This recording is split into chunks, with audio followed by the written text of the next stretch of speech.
रत्नागिरीत गायक महेश काळे यांच्या कार्यक्रमावरून गोंधळ, रसिक प्रेक्षक संतप्त।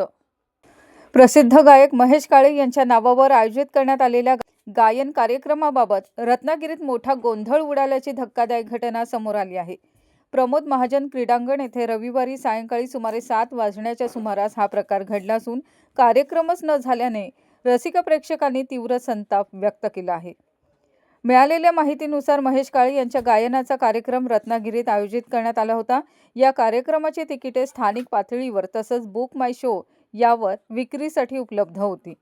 त्यामुळे पुणे, कोल्हापूर, सांगलीसह राज्यातील विविध भागांतील अनेक रसिकांनी तिकिटे खरेदी करून खास रत्नागिरी गाठले होते। मात्र प्रत्यक्षात कार्यक्रमस्थळी कोणतीही तयारी नसल्याचे आढळून आले। ना स्टेज, ना रोषणाई, ना आयोजक अशा परिस्थितीत आलेल्या प्रेक्षकांचा पूर्णतः हिरमोड झाला। यामुळे आयोजकांविरुद्ध रसिक प्रेक्षकांनी तीव्र नाराजी व्यक्त केली आहे।